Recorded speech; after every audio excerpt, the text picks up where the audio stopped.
ప్రభునందు ప్రియమైన దేవుని బిడ్డలైన మీ అందరికీ యేసుక్రీస్తు నామములో శుభాభివందనాలు తెలియజేస్తున్నాను. ఉదయకాల ఈ దిన వర్తమానముగా దేవుడిచ్చిన వాగ్దానము ప్రకటన గ్రంథము 3వ అధ్యాయము 8వ వచనం. ఇదిగో తలుపుని ఎదుట తీసి ఉంచున్నాను, దానిని ఎవడును వేయనేరడు. ఈ లేఖన భాగంలోంచి మనం చదువుదాము. ప్రకటన గ్రంథము 3:8. నీ క్రియలను నేను ఎరుగుదును, నీకున్న శక్తి కొంచెమై ఉండినను నీవు నా వాక్యమును గైకొని నా నామం ఎరుగననలేదు. ఇదిగో తలుపుని ఎదుట తీసి ఉంచి ఉన్నాను, దానిని ఎవడును వేయనేరడు. ఫిలదెల్ఫియా సంఘానికి దేవుడిస్తున్నటువంటి చక్కటి వాగ్దానం. ఫిలదెల్ఫియా సంఘం వలె మనందరం కూడా ఉండటానికి సిద్ధపడదాం. ఈ యొక్క అధ్యాయాన్ని మనము పరిశీలన చేస్తే ఈ అధ్యాయంలో 3 సంఘాల గురించి సందేశాలు దేవుడిచ్చాడు. మొదటిది సార్దీస్కు సందేశము, 1వ వచనం నుండి 6వ వచనం వరకు. అలాగే రెండవది ఫిలదెల్ఫియాకు సందేశం, 7వ వచనం నుండి 13వ వచనం వరకు. మూడవది లవోదికయకు సందేశము, 14వ వచనం నుండి 22 వరకు ఇవ్వబడింది. మనకు ఇవ్వబడినటువంటి ఈ దిన వాగ్దానముగా ఇదిగో తలుపుని ఎదుట తీసి ఉంచి ఉన్నాను, దాన్ని ఎవడునూ వేయనేరడు అనే వాగ్దానము 3:8లో ఉండగా, ఈ చిన్న సంఘపు శక్తి కొంచెమైనను దానిని నమ్మకమైన క్రియలను క్రీస్తు మెచ్చుకున్నాడు. ఎవడునూ వేయనేరకుండా ఒక తలుపు దేవుని రాజ్యానికి పరలోకానికి తెరవబడి వచ్చాడు.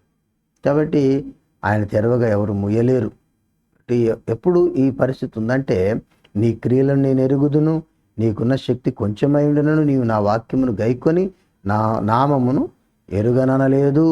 అందుకని ఆ యొక్క తలుపు తీయబడి ఉన్నది. కాబట్టి ఆ వాగ్దానాన్ని స్వతంత్రించుకున్నప్పుడు మనమందరం కూడా దేవుని సందులో ఎటువంటి క్రియలంటే నమ్మకమైన వారముగా, దేవుని ఎరిగిన వారముగా, దేవుని ఘనపరిచే వారముగా మనం ఉండాలి. అప్పుడు మనము కూడా ఫిలదెల్ఫియా సంఘస్థుల వలె సిద్ధపడటానికి ఆస్కారం ఉంటుంది, దేవుని రాజ్యంలో చేరటానికి ఆస్కారం ఉంటుంది. ఇక్కడ ఇంకొక మాట చూద్దాం చూడండి. కొలస్సీయులకు రాసిన పత్రిక 4వ అధ్యాయము 2వ వచనం నుండి. ప్రార్థన యందు నిలకడగా ఉండి కృతజ్ఞత గలవారై దాని యందు మెలకువగా ఉండుడి. కాబట్టి ప్రార్థన యందు నిలకడగా ఉండి కృతజ్ఞత గల వారమై ఉండాలి. ప్రార్థన చేస్తున్నాము, కృతజ్ఞత గలవారమై ఉండాలి. అప్పుడు ఈ కృతజ్ఞత గలవారమై మెలకువగా ఉంటే దేవుని ఆశీస్సులు పొందగలిగే వారంగా మనం ఉంటాం. ఇదే ప్రకటన గ్రంథం 3వ అధ్యాయం 1వ వచనంలో కూడా ఒక మాట ఉన్నట్టు చూడండి, ఎంత మాట అన్నాడో. నీ క్రియలను నేను ఎరుగుదును, ఏమనగా జీవించుచున్నావన్న పేరు మాత్రం ఉన్నది కానీ నీవు మృతుడవే. సార్దీసులున్న సంఘాన్ని చూస్తూ ఆ సంఘాన్ని సందేశాన్ని ఇస్తూ మొట్టమొదటి మాటలోనే చెప్తున్నాడు, జీవించుచున్న పేరు మాత్రం ఉన్నది కానీ నీవు మృతుడవే. 1 కొరింథీ పత్రిక 16వ అధ్యాయము 9వ వచనం. కార్యానుకూలమైన మంచి సమయం నాకు ప్రాప్తించి ఉన్నది.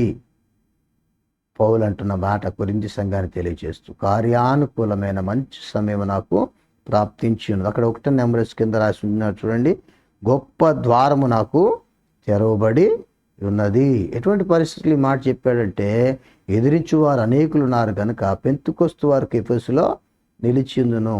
పౌలుకి ఎన్నో శ్రమలు, ఇరుకులు, ఇబ్బందులు ఏర్పడినప్పుడు తాను ఈ మాట చెప్తున్నాడు. మనకు కూడా చాలా సమయాలు, కార్యానుకూలమైన సమయాలంటే అన్ని సమృద్ధిగా ఉన్నప్పుడు కాదు, కష్ట సమయము, శోధన, పరిశోధన సమయాల్లో కూడా నమ్మకమైనటువంటి జీవితం. ఫిలదెల్ఫియా సంఘం ఏ రీతిగా నడుచుకుందో ఆ రీతిగా నడుచుకున్న వారం అయితే మన ఎదుటి కూడా తలుపు తెరవబడి ఉంటుంది. అట్టి స్థితి మనందరికీ కలుగునుగాక. ప్రేమగల తండ్రి, పరిశుద్ధాత్మ దేవ, మీకు స్తోత్రాలు చెల్లిస్తున్నాను. దేవ, ఫిలదెల్ఫియా సంఘానికి మీరు ఇచ్చినటువంటి గొప్ప ఆదరణకరమైన వాగ్దాన్ని బట్టి స్తోత్రాలు. మేము ఆ రీతిగా నమ్మకస్తులముగా విశ్వాసమందు వేరుపారిన వారంగా నీ కొరకు జీవించే ధన్యత మాకందరకును దయచేయమని అతి త్వరగా రానైన యేసు నామమున వేడుకొంచున్నాను తండ్రి, ఆమేన్. నిన్న నేడు నిరంతరం ఏకరీతిగా ఉన్న ఆత్మస్వరూపి అయిన సజీవుడైనటువంటి క్రీస్తు యేసు యొక్క కృపా కనికరము కాపుదల మనందరికీ తోడయుండి నడిపించునుగాక. ఆమేన్.